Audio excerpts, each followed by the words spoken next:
convocatoria de ECOAR, matizar que entre lo que ha pasado, entre el tiempo en que me contactaron y este momento, ha habido un cambio, evidentemente, que es lo que ocurre en estas asociaciones. Ahora mismo ya no soy presidente de ATAC España, me ha sucedido una compañera, yo debería decir que lo he conseguido, que me sustituya en la asociación, lo único que me pidieran que siguiera en la Junta Directiva de ATAC España, coordinando un poco territorios, y bueno, pues por eso aprovecho este tipo de invitaciones, que agradezco mucho a ECOAR que haga este tipo de actos sobre un tema tan importante como es el Tratado Transatlántico de Libre Comercio, para contactar un poco al colectivo de ATAC en Galicia, en Santiago, en Coruña, y por tanto, bueno, pues efectivamente esta matización, que es la que había que hacer primero, ¿no?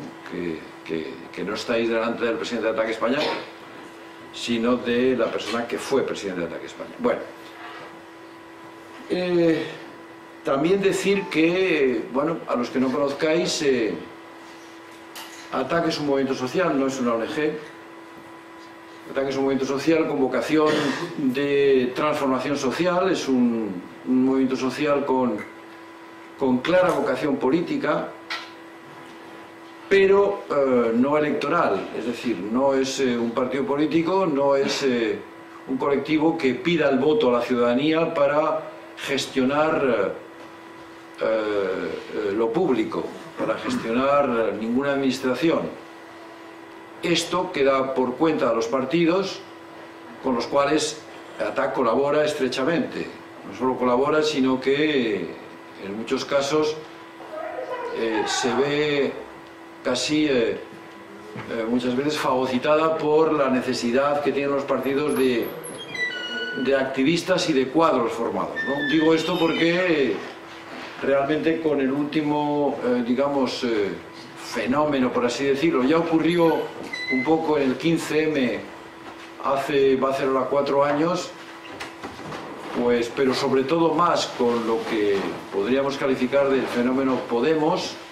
Una gran parte de los activistas de ATAC han sido, digamos, demandados para trabajar dentro de los distintos círculos, trabajar dentro de la creación de discurso, y evidentemente para estos activistas de ATAC, pues esto es algo que estratégicamente es importante,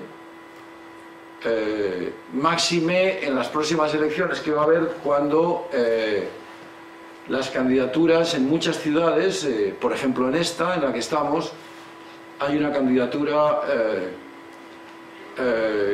digamos, ciudadana, unitaria, que trata efectivamente de presentar un programa básicamente antineoliberal, y separado de lo que son los partidos tradicionales, porque plantean otra forma de hacer política. No sé si efectivamente lo conseguirán, pero ahí la respuesta de ATAC y de los activistas de ATAC ha sido generosa, en el sentido de que, bueno, pues en ATAC nunca hemos preguntado a la gente dónde milita. Partimos de que efectivamente se acepta y se potencia y se impulsa una doble militancia, solo que cuando se está trabajando en ATAC no se está trabajando de forma partidaria, se está trabajando sencillamente por los temas, las movilizaciones, las campañas que ATAC considera que son importantes. Y una de ellas es esta, una de ellas es la resistencia ciudadana a el Tratado Transatlántico de Libre Comercio. Hace más o menos año y medio, ATAC, con unos pocos colectivos, entre ellos hay que citar a Ecologistas en Acción, también estaba ECO como partido político, Izquierda Unida se sumó pronto, plantearon hacer una campaña urgente para alertar a la ciudadanía que lo que estaba tramando de una forma absolutamente opaca, con una, con una voluntad política clara de marginar a la ciudadanía sobre cosas que le van a afectar en su vida cotidiana, era necesario parar. Era necesario primero que la ciudadanía conociera y después que nos planteáramos una batalla frontal para hacer que el proyecto de tratado transatlántico de comercio e inversión fracasara. La labor, la tarea parecía, digamos, de un David contra Goliat, porque a lo que nos enfrentábamos no solo era a las fuerzas de la Troika, porque tanto la Comisión Europea como el Banco Central Europeo y como el propio Fondo Monetario Internacional, que forma eso que llamamos Troika, apoyaban este tratado, sino que nos enfrentábamos también a una voluntad política del gobierno demócrata norteamericano liderado por Obama, que había visto en ese tratado uno de los instrumentos que pudieran dar a su mandato un cierto sentido histórico. No hay que olvidar que detrás de esto hay lo que vamos a ver en esta exposición que os voy a hacer, y en este sentido quiero empezar por justamente citar a Susan George, que como vicepresidenta de honor de ATTAC Francia, aparte de su trabajo en el Transnational Institute, pues ha roto su palabra, que por lo menos yo fui una persona que se la escuché decir en su último libro, que es que no iba a escribir más libros. Y sin embargo, aquí tenéis el último libro, que justamente tiene que ver con lo que estamos hablando aquí hoy. Lo titula Los usurpadores, porque ese es el concepto que ella cree que se le debe aplicar más a estas grandes empresas transnacionales, que son las que, como muchos defendemos, entre ellos ella, están detrás de este intento de que este tratado sea primero aprobado por los equipos técnicos que lo están negociando y después por las instancias políticas, que en este caso sería el Congreso estadounidense y el Parlamento Europeo, sin que en estos momentos todavía el nivel de opacidad es tal que esté claro si tiene que ser después ratificado y aprobado por cada uno de los parlamentos que componen la Unión Europea. Esto último lo están tratando de evitar por todos los medios, porque en el entreacto, es decir, hay que darse cuenta de que este tratado empezó a negociarse a finales del 2013. En el entreacto, uno de los países que componen la Unión Europea resulta que ha cambiado de gobierno. Me estoy refiriendo evidentemente, como todos sabéis, a Grecia. Y Grecia, el gobierno de Tsipras, no está para nada por la labor por ratificar y aprobar un tratado como este. Es decir, que si realmente tuvieran, que es lo que están evitando, que el tratado sea ratificado no solo por el Parlamento Europeo, que habría que ver según cuál es la actual relación de fuerzas, este tratado fuera ratificado por el Parlamento, si desde luego tuviera que ser además aprobado por cada uno de los parlamentos, en estos momentos se sabe que no hay unanimidad, o sea que podía ser rechazado. Bien.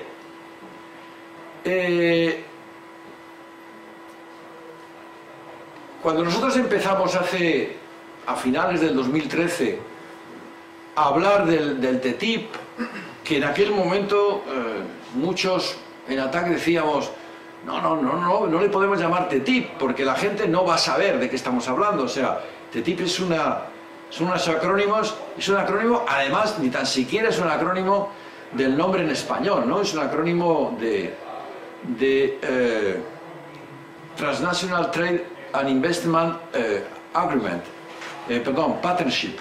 Es decir, que efectivamente tenemos que hablar pues, de un tratado de libre comercio, llamarle tratado de libre comercio, pero las cosas fueron muy rápidas, porque efectivamente en toda Europa empezaron a surgir estas movilizaciones pilotadas por distintos colectivos, entre ellos los ATTACs europeos a la cabeza, y muy pronto nos dimos cuenta de que, bueno, pues la ciudadanía se tenía que identificar rápidamente este acrónimo TTIP, que en el fondo es como cualquier otro acrónimo. Yo recuerdo también que cuando, por ejemplo, el movimiento social ATTAC eligió este acrónimo, porque ATTAC es un acrónimo, es una asociación por la tasa Tobin o por la tasación a las transacciones financieras y ayuda al ciudadano. Al final la gente, al principio preguntaba, ¿qué quiere decir ATTAC?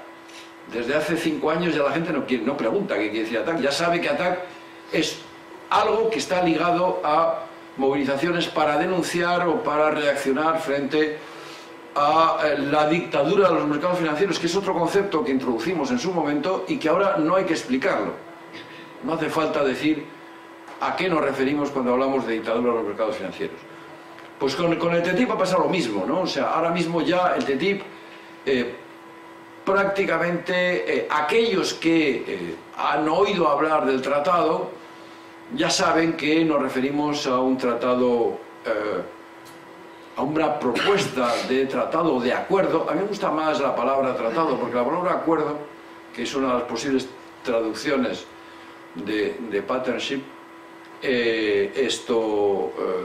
da como, es como más amigable, ¿no? O sea, tratado realmente es un intento de que unos países se pongan de acuerdo, pero unos países, no unos países, sino unos estados que muchas veces actúan de espaldas a la ciudadanía. Pues bien, cuando empezamos como os decía, a finales de 2013, el primer problema que nos enfrentamos era que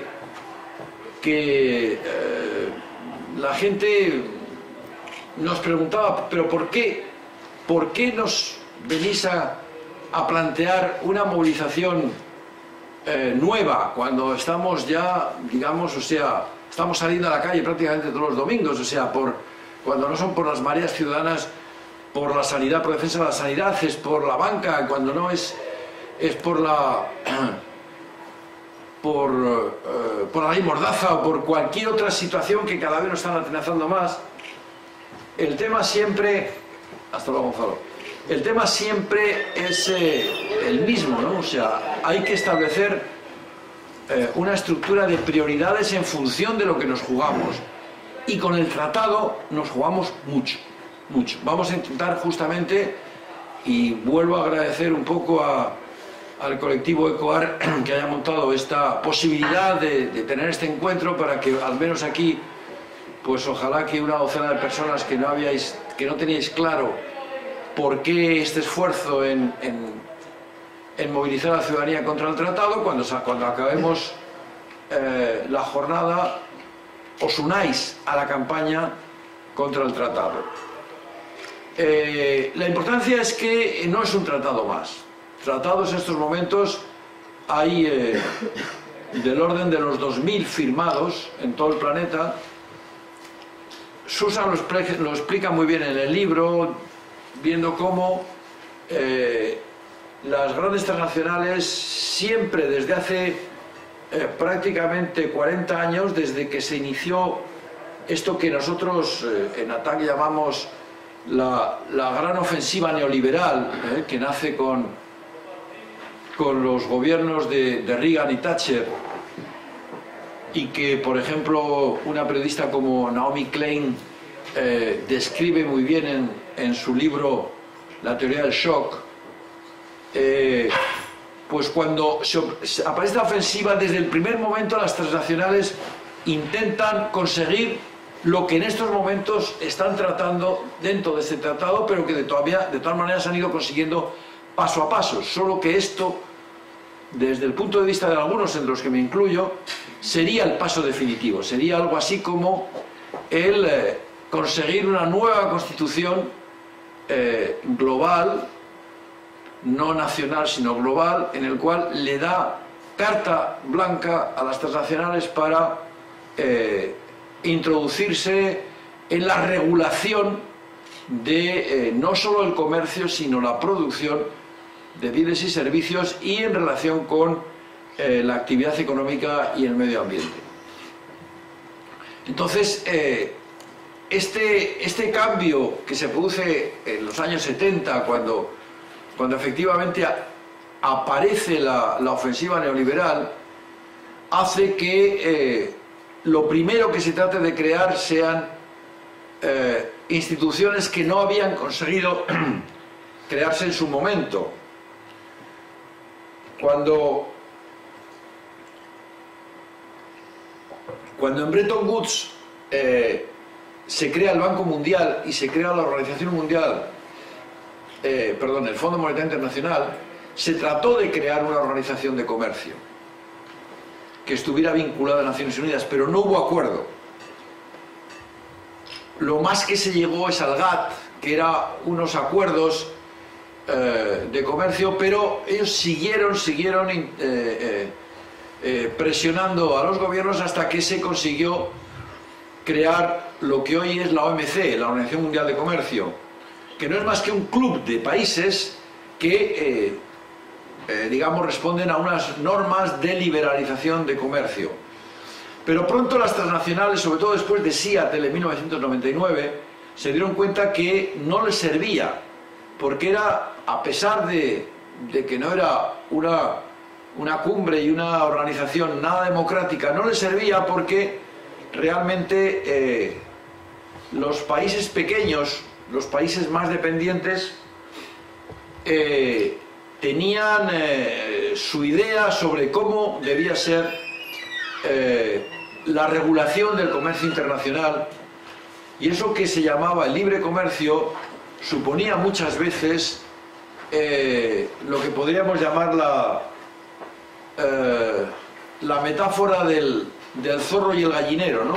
Es decir, que en el fondo lo que se estaba era diciendo que se quitaran las barreras, pero es que esta es la teoría del zorro, ¿no? La teoría del zorro que le dice al granjero que lo mejor en el mundo es la libertad y que lo que hay que hacer es que el granjero quite la valla que separa las gallinas para que el zorro, en plena libertad, se pueda relacionar con las gallinas. Todos sabemos lo que quiere decir que el zorro se relacione con las gallinas. Es decir, que efectivamente esto inmediatamente implicó que la OMC dejó de ser útil, sobre todo, insisto, después de las últimas reuniones en Seattle, en Cancún, en Doha, dejó de ser útil, y las transnacionales, que como bien sabéis están en los países más poderosos en este momento, el 60 y tantos % de las grandes transnacionales, depende de dónde pongamos el límite de grandes, claro, ¿no?, son norteamericanas.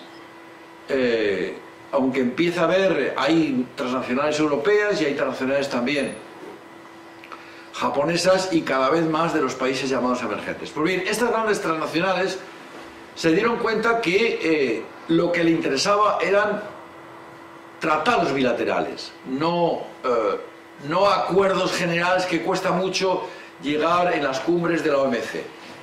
Y estos tratados bilaterales son los de los que os he hablado al principio, que en estos momentos hay unos 2000.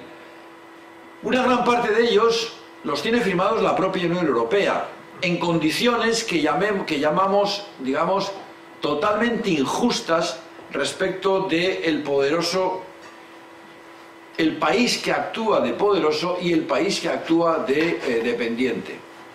Por ejemplo, uno de los tratados más sangrantes a los que se puede acceder y ver cuáles son las cláusulas, porque ahora es público, Es el tratado de la Unión Europea con Egipto, que fuerza de alguna manera a este país a hacer unas concesiones que desde luego en términos democráticos el país y la ciudadanía egipcia las está sufriendo. Pero la Unión Europea tiene prácticamente los mismos tratados bilaterales con la mayoría de los países de América Latina, con muchos países africanos y con muchos países asiáticos. Pero sin embargo, yo lo que en esta intervención y en este encuentro que tengo con vosotros, sobre todo en el debate que luego puede seguir, que por cierto voy a ver un poco la hora que es, porque me imagino que tampoco tengo tanto tiempo, lo importante va a ser el debate. Sí me interesa resaltar un poco qué de especial tiene el TTIP, qué de especial respecto de estos 2000 tratados o tratados que se están firmando prácticamente por decenas cada año, ¿no? Pues es que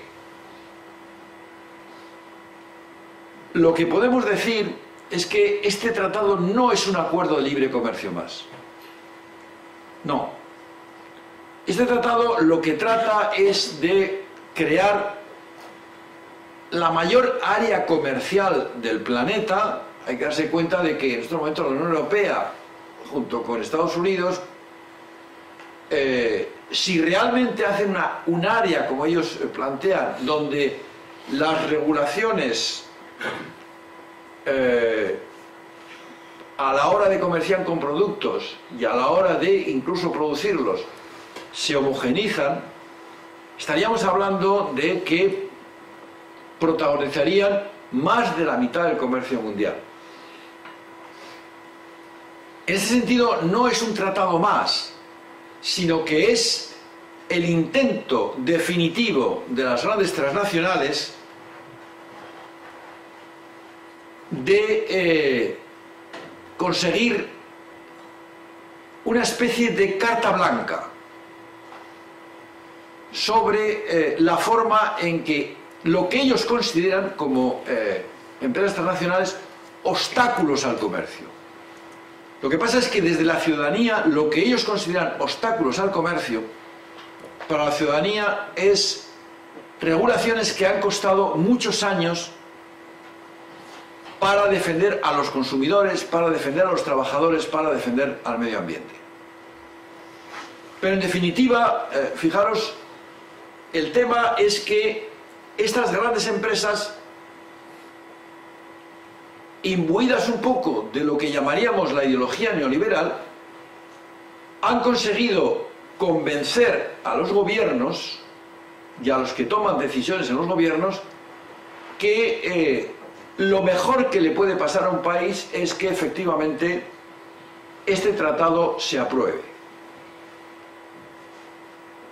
Hay un planteamiento con el que muchos no estamos de acuerdo y que justamente estamos movilizando a la ciudadanía para que adopte esta visión y plantee resistencia al modelo, es que para nada estamos de acuerdo con la teoría del trickle down, que sería el concepto en anglosajón y que podríamos traducir por la teoría del goteo o la teoría de la filtración. Estamos en un mundo competitivo. En ese mundo competitivo lo que hay que hacer es que cada país, cada espacio económico se haga con la mayor parte del mercado, porque ese es el juego competitivo, porque si se hace con esa parte del mercado, las poblaciones de ese espacio económico, lógicamente, saldrán beneficiadas. ¿Cómo saldrán beneficiadas? Pues por esto que os digo, sencillamente el goteo. Pero para eso lo que hay que conseguir es favorecer la actividad de las grandes empresas. Porque en un mundo como el competitivo, en un mundo como el de los mercados, está claro que cuanto mayor sean estas empresas, más poder tienen para hacerse con la parte del mercado que les corresponde, que pueden acceder, y por otra parte, evidentemente, más, y aquí viene la trampa, más empleo crean. Ahí está la palabra mágica, ¿no? Porque en un mundo en el cual el desempleo es algo consustancial al sistema, esta crisis lo que nos ha planteado es efectivamente que es un sistema que no es capaz de asegurar el trabajo para todas las personas que quieren trabajar, que este es un poco el paradigma capitalista, este es un poco el paradigma del sistema. El sistema funciona porque el mercado asigna recursos de manera que consigue lo que Keynes llamaba pleno empleo, algo que el sistema no ha conseguido nunca ni conseguirá. Pero en este planteamiento, lógicamente, lo suyo es facilitar que estas grandes empresas transnacionales, que son las que realmente pueden competir internacionalmente y pueden hacerse con los mercados que estamos hablando, que son más de la mitad de el montante económico global del planeta entre Estados Unidos y la Unión Europea, pues estas empresas, lógicamente, al final algo, por goteo, por filtración, acabaría cayendo a las poblaciones y a las clases medias, mucho menos, por supuesto, a los excluidos y a los marginados, pero por lo menos a las clases medias de beneficios. Bien, este esquema es el rechazable. Este esquema es el que, desde, por ejemplo, la campaña No al TTIP, decimos que no es, digamos, admisible. No se trata de favorecer el desarrollo y la actividad de las grandes empresas transnacionales, y como no se trata de eso, nos oponemos justamente a toda la parafernalia que el tratado incluye para facilitar este desarrollo de las actividades de las transnacionales. El gran jefe de de los temas con respecto al Tratado de Libre Comercio por parte de la Unión Europea es un español, se llama García Bercero. Esta persona, con la cual algunas veces hemos coincidido y muy pocas veces ha dejado de hacer preguntas, se ha dado cuenta de que el discurso que tenemos, la gente que nos oponemos y la gente que estamos movilizando a la ciudadanía contra este tratado, toca puntos sensibles que la ciudadanía recibe. Puntos que, si hay ocasión, podremos abordar, pero los más llamativos pues son los de que la ciudadanía va a acabar comiendo pollos lavados con lejía, pollos clorados, porque eso es lo que, por ejemplo, en la regulación norteamericana ocurre. Habría vía libre a los transgénicos. Por supuesto que las grandes empresas petroleras y energéticas de Estados Unidos conseguirían por fin vencer las reticencias que los gobiernos de la Unión Europea tienen respecto de la fractura hidráulica, del fracking. Es decir, hay un montón de cosas que efectivamente nosotros estamos denunciando. Pues bien, este García Bercero, cada vez que interviene, dice, primero ha convencido a la nueva comisaria de comercio de la Unión Europea, la socialdemócrata danesa Cecilia Malmström, de que era un error mantener la opacidad.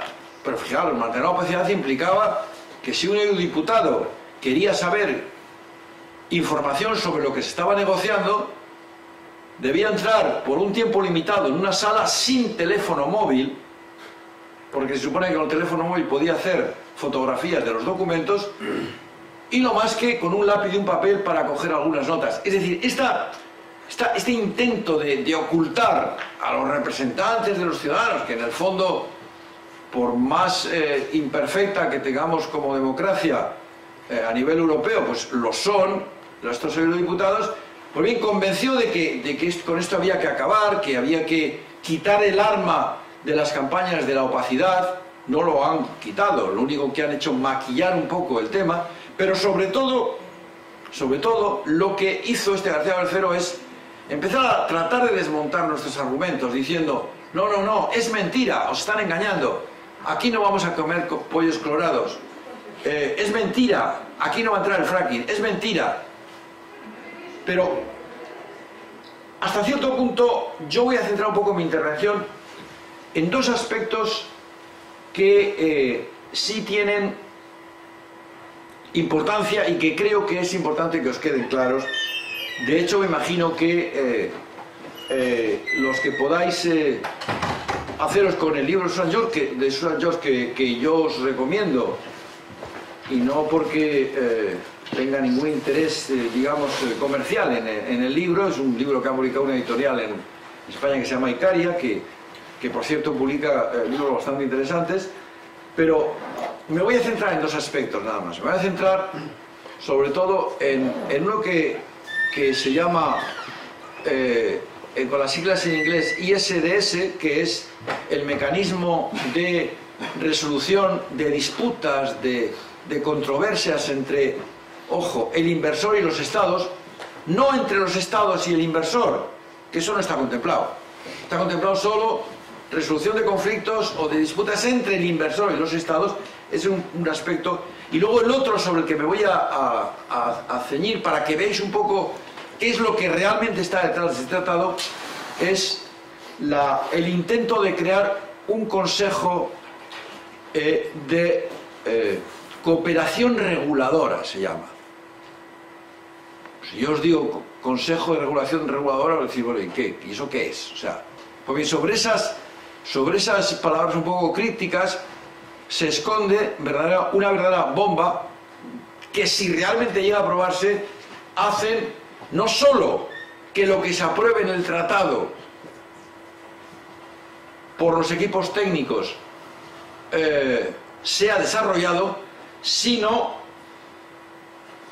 que abre la puerta a que cualquier regulación posterior que los estados quieran hacer tienen que tener un poco el placet de este Consejo de Cooperación Reguladora, en el cual están lo que ellos llaman las organizaciones interesadas. Las organizaciones interesadas, como os podéis imaginar, son los lobbies de las grandes empresas transnacionales. Es decir, es meterlas directamente en una especie de consejo de cooperación reguladora público, en el cual van a tener información directa en el momento en que un Estado o un conjunto de Estados, como es la Comisión Europea, trate de hacer una determinada regulación. Voy a utilizar un poquito de pantalla unos dibujos que ha hecho una de las entidades colaboradoras de la campaña no TTIP, en este caso es Amigos de la Tierra, y que hizo estos dibujitos tan simpáticos que hasta cierto punto ilustran bien el hecho de lo que estamos aquí hablando. Bien, empecemos un poquito por el ISDS. El ISDS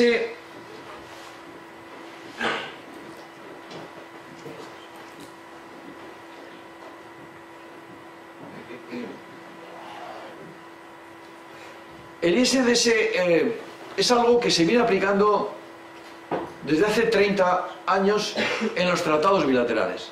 Hasta ahora nadie había hablado del ISDS.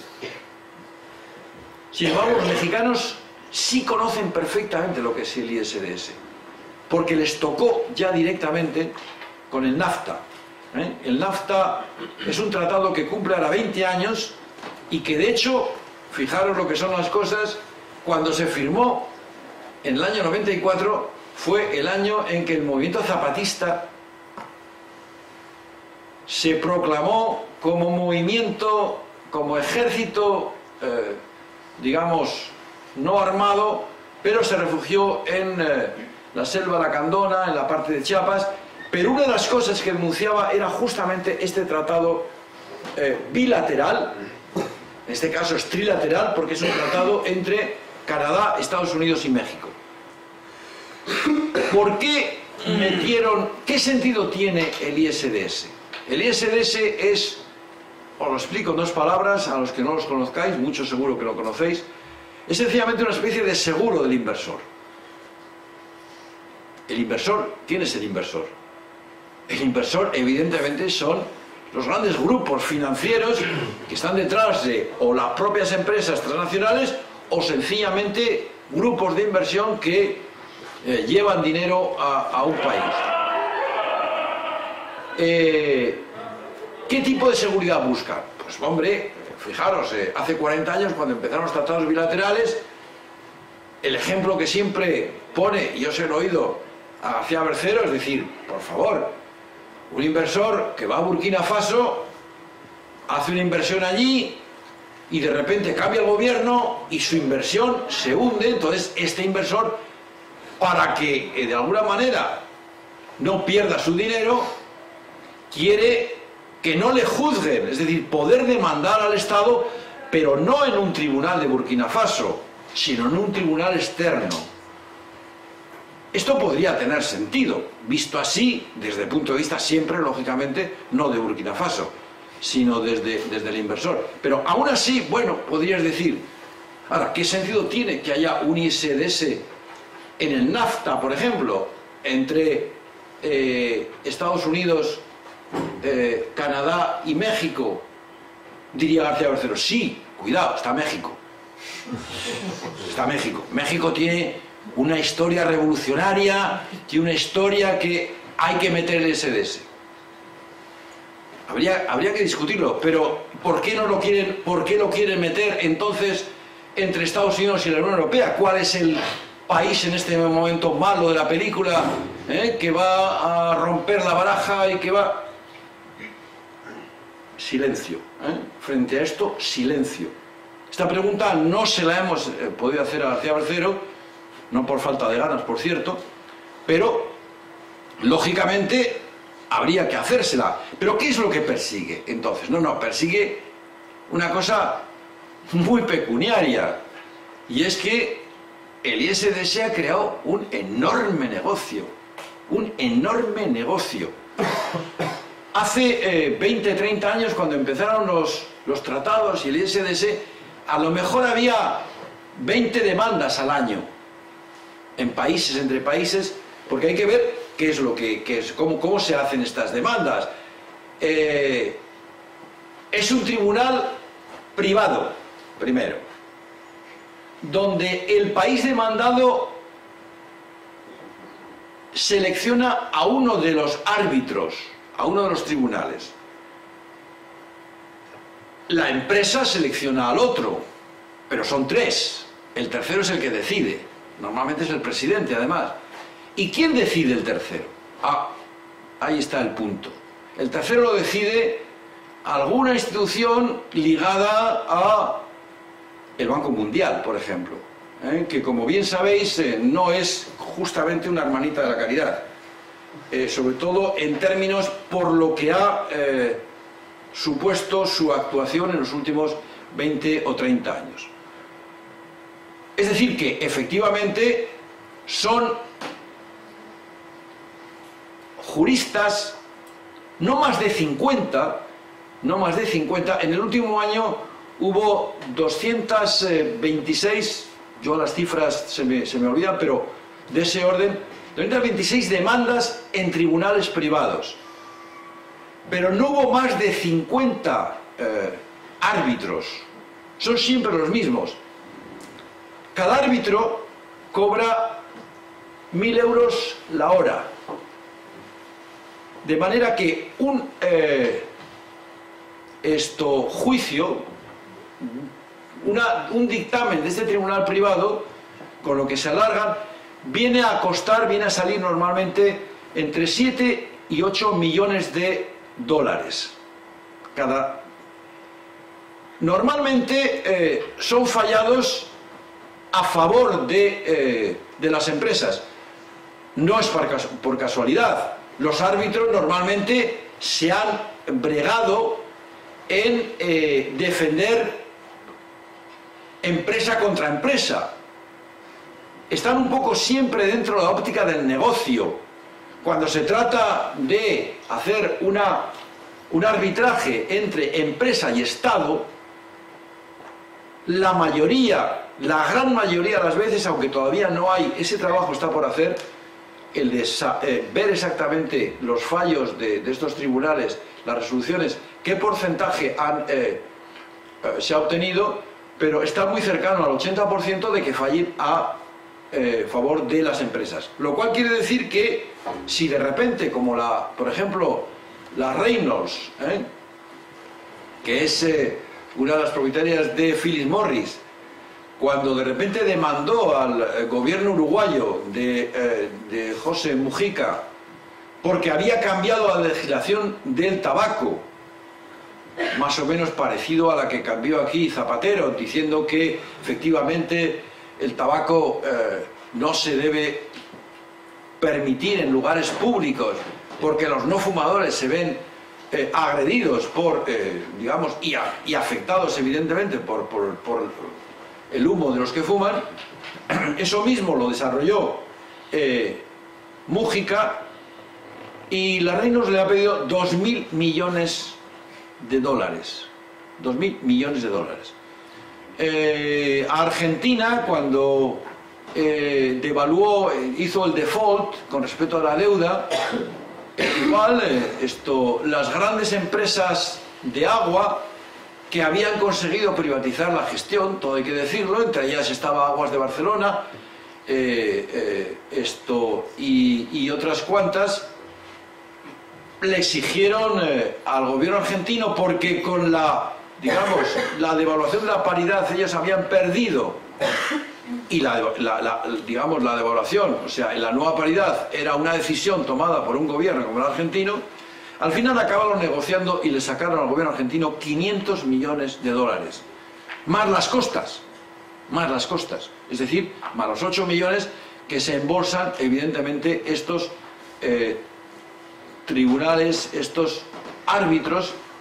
Pero todo esto en estos momentos es un enorme negocio, es decir, que ahora mismo hay bufetes internacionales de abogados que van a las empresas ya con el paquete hecho, con la demanda hecha, diciéndoles: vamos a ver usted, fíjese que este cambio legislativo que ha hecho un país que está dentro del tratado y por tanto usted se puede acoger al ISDS, usted puede reclamarle, yo calculo que 800 o 2.000 millones de dólares, nosotros le llevamos la demanda, probablemente lo gane.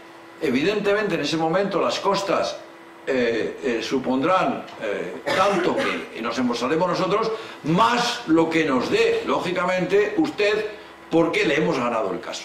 Es decir, que este es un poco lo más sangrante de lo que hay aquí metido un poco dentro del nuevo tratado. Pero en el fondo, fijaros que lo grave no es tanto digamos,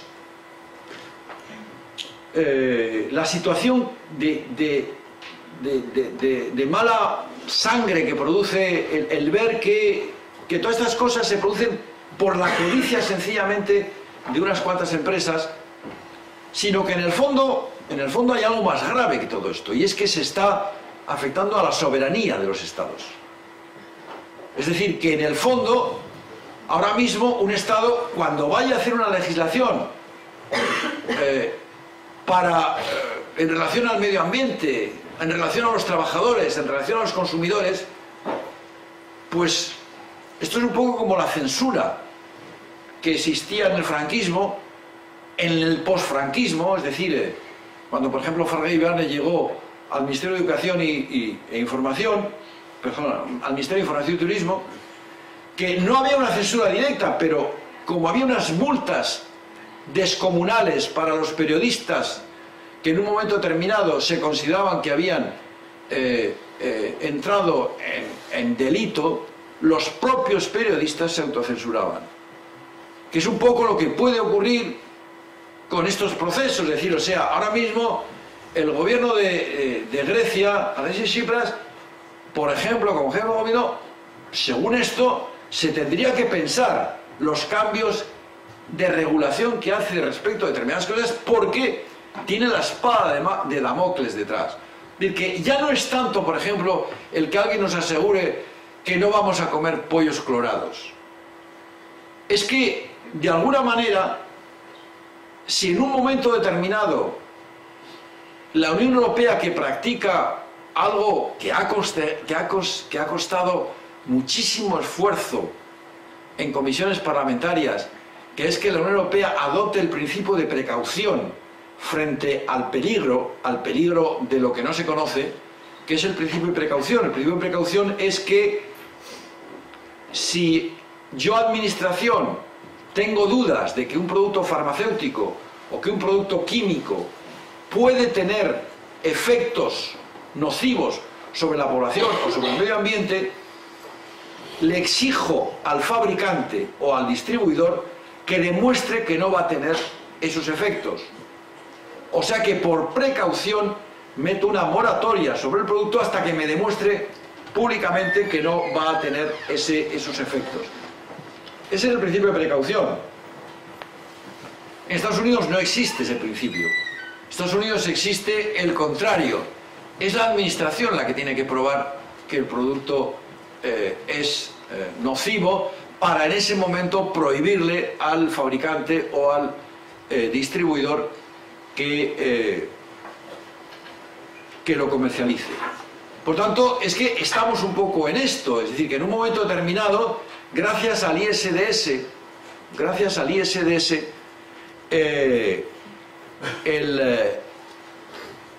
las grandes empresas pueden sencillamente plantear que ha habido un lucro cesante, lo que en economía se llama lucro cesante, es decir, que la empresa ha dejado de ganar porque una legislación a posteriori del acuerdo ha introducido elementos que, según la empresa, le ha hecho perder beneficios. El otro punto que voy a tocar de una manera un poco somera, fijaros que estos dibujitos, por ejemplo, ya nos recuerdan un poco de qué estamos hablando, de lo que os estoy hablando. Es decir, cogen una idea muy bonita, y es que el TTIP es una especie de caballo de Troya. Dentro de la mitología, dentro de las leyendas de Occidente, el caballo de Troya, como bien sabéis, es el elemento que se utilizó desde un punto de vista militar para introducirse aparentemente de una forma inocua en la fortaleza enemiga, que no se ha podido conseguir de forma militar, para que por la noche, una vez dentro, se consiga conquistar la fortaleza. Es el mismo, digamos, el símil es muy parecido con el TTIP, ¿no? que efectivamente es algo aparentemente inocuo, pero que tiene elementos que efectivamente pueden, si se regulariza, si se hace una normalización entre regulaciones de Estados Unidos y la Unión Europea, que tengan un efecto bastante dramático sobre el consumo y la calidad de vida directa de las poblaciones. Pero insisto en que no es tanto, y esto es un poco lo que quiero resaltar, no es tanto el hecho de que esto acabe ocurriendo, sino la posibilidad de que lo que ahora no conocemos, es decir, posibles elementos de regulación posterior que los gobiernos, yo creo que al final, o sea, no sé si yo probablemente no lo vea, pero los más jóvenes que estáis aquí probablemente lo veáis, consigamos en nuestros países y en Europa unos gobiernos no neoliberales que traten de desarrollar políticas económicas más favorables a la ciudadanía. Pues bien, con este tratado, cualquiera de estas regulaciones entrará en situación de que puedan ser demandados dentro de este ISDS.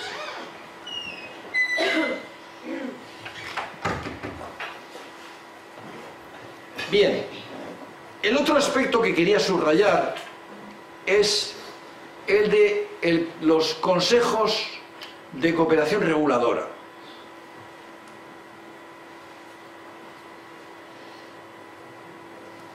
Ahora mismo no está en el tratado, pero es la propia Comisión Europea la que está presionando para introducir es decir, no es algo que va paralelo al tratado.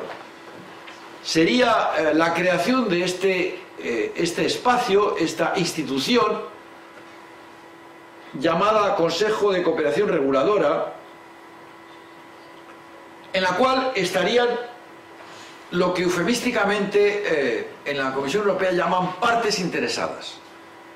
Insisto en que las partes interesadas son directamente las grandes empresas y sus lobbies. En estos momentos, por ejemplo, de las reuniones de las que informa la Comisión Europea, que se ha reunido para, digamos, saber cuál es lo que constituye la posición negociadora de la Unión Europea frente a Estados Unidos, que en estos momentos, en la primera reunión, esta comisión negociadora de Estados Unidos se presentó con 300 asesores, todos ellos pertenecientes a lobbies de las grandes empresas transnacionales. Pues bien, estas reuniones que ha tenido la Comisión Europea con estas partes interesadas, en ninguno de los casos lo ha hecho con movimientos sociales o representantes de la ciudadanía, que evidentemente son tan partes interesadas como las propias empresas productoras o distribuidoras de bienes y servicios. Entonces, realmente el peligro está aquí en que la creación de este Consejo de Cooperación Reguladora suponga sencillamente un espacio en el cual ya directamente, sin que haya necesidad de filtraciones, las empresas estén en el momento en que se vayan a plantear nuevas regulaciones, en el momento en que se vaya a plantear nuevas políticas económicas o nuevos instrumentos de reglamentación de la producción de elementos que son absolutamente impactantes respecto de nuestra vida cotidiana. Estamos hablando de sustancias químicas que están en los cosméticos, que están en los bienes, digamos, en los envases, como es por ejemplo el caso del bisfenol A, que es un disruptor endocrino, perdonad por la palabrota, pero es sencillamente un elemento que se ha demostrado que afecta de alguna manera, sobre todo a las poblaciones más débiles, como son por ejemplo los bebés. Entonces, si se utilizan bisfenol A en los biberones, por ejemplo, algo que está prohibido en la Unión Europea, pero no está prohibido en Estados Unidos, ahí tendríamos uno de los efectos que de momento están regulados. Cualquier nueva reglamentación que planteemos, que se puedan plantear a través de esta nueva institución, nuevo espacio administrativo que se quiere crear, como es este Consejo de Cooperación Reguladora, lo que supondría sencillamente es que desde el primer momento las empresas tendrían noticia de lo que se quiere regular para ejercer sencillamente su lobby, para ejercer su presión política y económica, y os garantizo que es mucha la presión que pueden hacer para que la reglamentación o la regulación vaya no en beneficio de la ciudadanía, sino en beneficio de estas grandes empresas.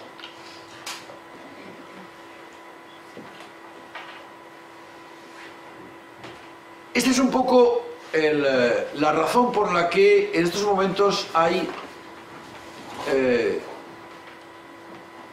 yo diría casi un centenar de organizaciones en nuestro país, pero que se repiten igual en Francia, que se repiten igual en otros países europeos y que se repiten también, es decir, que existen también en Estados Unidos, que nos estamos movilizando para hacer fracasar este tratado. Yo hace menos de 10 días estaba en el Foro Social Mundial de Túnez, donde este tema ha salido en varios de los talleres, junto evidentemente a los otros miles de tratados que, como os he dicho, en estos momentos están atenazando a la mayoría de los países, porque esos tratados bilaterales, ya os digo que, por ejemplo, en este caso no hay que entender, muchas veces se habla del TTIP como si fuera una película de buenos y malos, ¿no? Donde los buenos son los europeos y los malos son los norteamericanos, tipo película del oeste, ¿no? Aquí no, ese es el planteamiento, no ese es el enfoque que hay que hacer. O sea, es decir, no es que haya buenos y malos y los pobrecitos europeos. Estamos hablando de que es una guerra a muerte, y de hecho están a muerte, que no se acaban poniendo de acuerdo. Llevan, esto en principio tenía que haberse terminado la negociación en el 2014 y probablemente no se termine en el 2015 porque no se ponen de acuerdo. Hay una guerra a navajazos entre grandes empresas transnacionales europeas y norteamericanas, pero no ninguna de ellas en beneficio de la ciudadanía, sino sencillamente por ver quién se queda con la tajada más grande. Por ejemplo, una de las grandes discusiones que hemos sabido por filtración es que los Estados Unidos quieren que se acaben con la discriminación que puede hacer, por ejemplo, ayuntamientos o comunidades autónomas o el propio Estado respecto de las empresas locales. Esto es algo bastante frecuente, que en un momento determinado un ayuntamiento pues pueda sencillamente decir que uno de los baremos dentro del pliego de condiciones es que se premiará si la empresa que va a prestar el servicio es local. Bien, esto es lo que se trata, este tipo de tratados, de acabar. Los norteamericanos quieren acabar con estas situaciones y los europeos quieren que se acaben porque hay lo mismo por parte estadounidense. Es decir, hay una serie de prestaciones de servicios públicos a las cuales solo pueden competir, cuando digo prestaciones de servicios públicos, leas inmediatamente privatizaciones de la gestión de esos servicios a las cuales sencillamente pueden acceder las empresas estadounidenses y no las empresas europeas. Es decir, que este es uno de los grandes elementos de disputa y de negociación. También sabemos, y esto es otra filtración, que los norteamericanos no quieren para nada que la regulación financiera de los servicios financieros entre en el tratado. ¿Por qué? Pues porque el gobierno demócrata de Obama consiguió con mucho esfuerzo hacer aprobar una ley que se llama la ley Dodd-Frank, que reglamentaba determinadas cuestiones que llevaron a la gran crisis del 2007-2008 en Estados Unidos por la connivencia entre la banca de inversión y la banca de depósitos. Y más o menos consiguieron separar, no volvieron a la ley que en los años 30-40 había aprobado Roosevelt, que se llamaba la ley Glass-Steagall, que separaba tajantemente lo que es la banca de depósitos, donde los ciudadanos depositan sus ahorros y sus capitales, de la banca de inversión tipo Goldman Sachs, que es la que hace inversiones especulativas de alto riesgo, por ejemplo en commodities o por ejemplo en materias primas en el mercado de Chicago, haciendo subir y bajar el precio del trigo, del maíz o del arroz, y cada vez que se produce una subida provocando centenares o miles de muertos. No, esto desde el punto de vista del tratado los norteamericanos quieren dejarlo aparte porque saben que en estos momentos en la Unión Europea, el sistema financiero está totalmente desregulado, totalmente desregulado. También es verdad que en la Unión Europea hay un intento de desarrollar el impuesto a las transacciones financieras que los estadounidenses no quieren para nada. Es decir, que el elemento hay entre el tema del sistema financiero. Sabemos que por parte de Estados Unidos quieren dejarlo fuera, mientras que por parte de la Unión Europea no les importaría que entrara, porque a ellos efectivamente les interesa acabar con la ley Dodd-Frank. A ellos me refiero a las grandes empresas transnacionales europeas.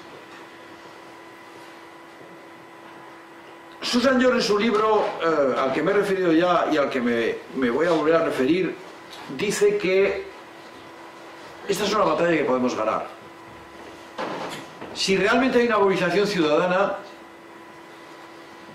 es verdad que podemos parar el tratado, es verdad que podemos hacer fracasar el tratado. Lo cual, además de ser una enorme inyección de moral a un movimiento, digamos, ciudadano y antineoliberal importante, además sería frenar una vez más el intento por tener una especie de estados gobernados por las grandes empresas transnacionales. Y esta batalla la podemos hacer ganar porque, de momento, no sé lo que durará, este sistema capitalista que tenemos sigue jugando con una cierta apariencia de democracia formal. Es decir que, por ejemplo, este tratado, si llega a un acuerdo final, cuando llegue entre las comisiones técnicas de la Unión Europea y de Estados Unidos, del Departamento de Comercio estadounidense, tiene que ser aprobado por el Parlamento Europeo. Y con los cambios que ha habido en el Parlamento Europeo, aunque el grupo socialdemócrata en principio apoya el tratado, hay grandes, digamos, deserciones, eurodiputado a eurodiputado, respecto de que al final en una votación pudieran ratificar el tratado. Hay que darse cuenta que toda la izquierda antineoliberal lo rechaza, y por otra parte, y por otros motivos y por otras razones, toda la extrema derecha del Parlamento también rechaza el tratado. Es decir, aquí hay una posibilidad de que efectivamente este tratado, por parte de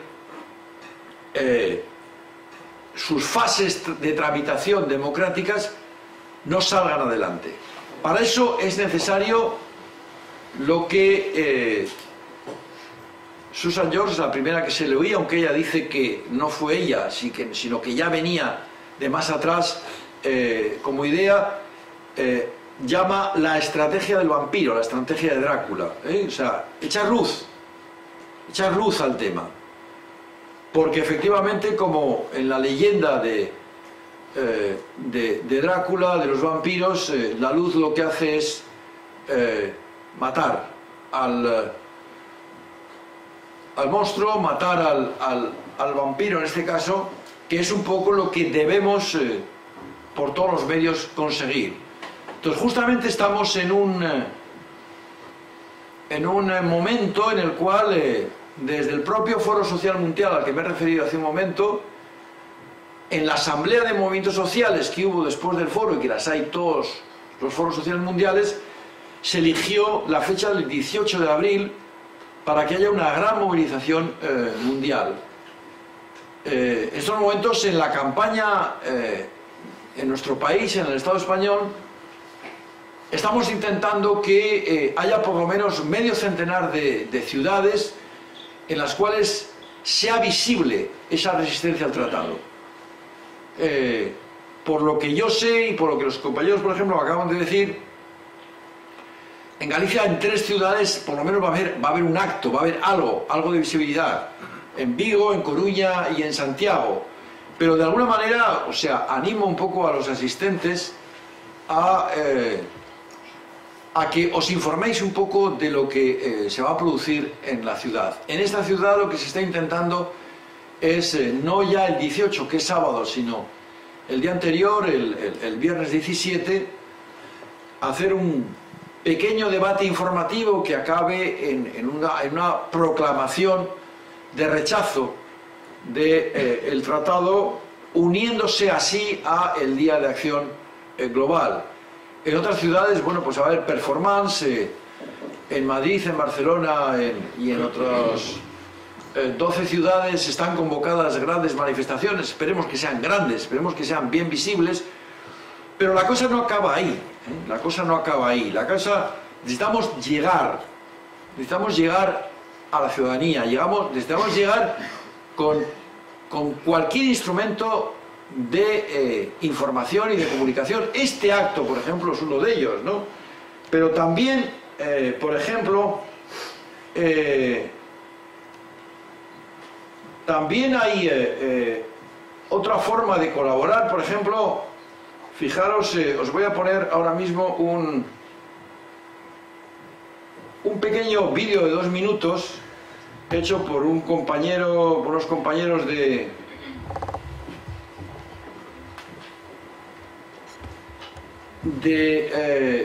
con el trabajo que esto supone, además, porque es hacer dibujo a dibujo para hacer después una animación. Pero fijaros, tan sencillo como esto tiene un efecto viral, que había que hacer más de estos, digamos, productos de este tipo. Es una pena que no haya sonido, pero bueno, tampoco es tan importante. Pero bueno, esto ahora mismo está en YouTube. Este tipo de, digamos, de pequeños medios, formatos informativos son muy valiosos, porque efectivamente llegan a muchísima gente, y sobre todo llegan a gente que no viene a un acto de estos o que de alguna manera tampoco se lee un libro como el de Susan George.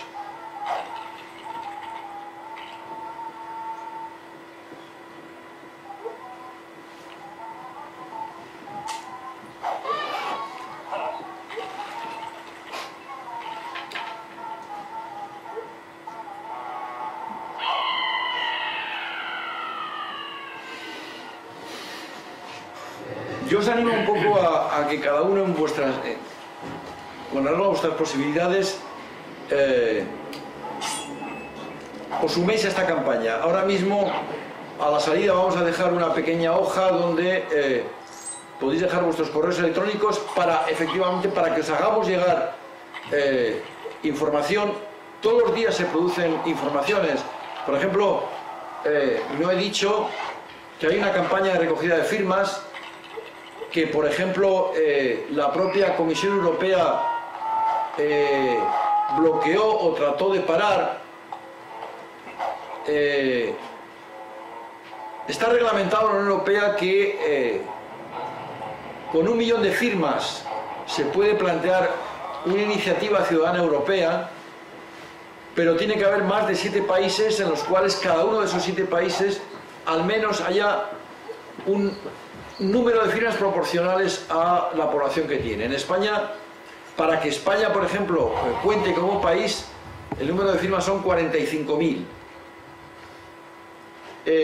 Pues bien, se nos negó esta iniciativa ciudadana europea, diciendo que no tenía sentido, pues porque todavía el tratado no estaba firmado. ¿Y qué sentido tenía de repente ya oponerse a algo que todavía no estaba acordado? No hicimos caso y empezamos la recogida de firmas. Esto fue el otoño pasado, y en menos de 5 semanas conseguimos en toda Europa 1,5 millones de firmas. Hay que tener en cuenta que, por ejemplo, en los grandes sindicatos alemanes, por ejemplo, se oponen al tratado, a pesar de que la socialdemocracia alemana está dudando. La socialdemocracia alemana dice que hay cosas del tratado que no le gustan, que había que reformarlos. Nosotros en ATTAC y en muchos otros colectivos, por ejemplo Susan George lo deja claro, no es no hay que reformar el tratado, hay que acabar con él. Hay que acabar con él porque es un peligro en sí mismo. No se trata de ponerle puertas al campo, se trata de efectivamente de intentar que sufra una derrota este intento de las transnacionales de hacerse un poco con el mando, con el timón de la gestión de la sociedad. Insisto en que todo esto está favorecido por una determinada concepción de nuestros gobernantes que defienden eso que os he llamado yo antes con el concepto inglés del trickle down. Es decir, que lo que hay que hacer es que la economía crezca, lo que hay que hacer es que efectivamente, no importa cómo, pero que haya crecimiento, y esto dicen que va a traer crecimiento. Hay una universidad en Estados Unidos, la Universidad de Tufts, que ha demostrado lo contrario, que probablemente este tratado, probablemente porque en estos momentos no se conoce cuál es la letra pequeña del tratado, pero más o menos por lo que se supone, destrozaría en Europa 400.000 puestos de trabajo de la pequeña y mediana empresa, de la pequeña y mediana actividad, porque efectivamente esto es favorecer a las grandes empresas. Yo me quedo aquí con la exposición. Cualquier otra información que queráis, es el momento en el debate de plantearlo, y sobre todo, como os digo, bueno, pues dejaremos una hoja para que os apuntéis vuestro correo electrónico los que queráis recibir un poco más información de esto y sobre todo de los actos que vamos a hacer.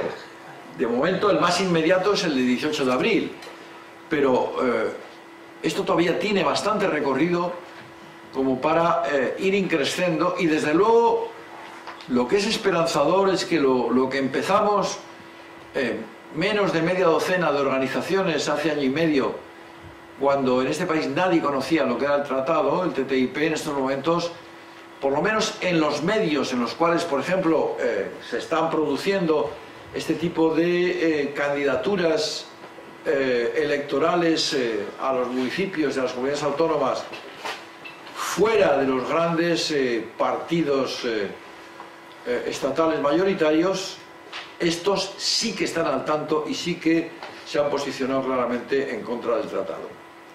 Por tanto, hasta aquí mi intervención y gracias por vuestra paciencia y por vuestra atención.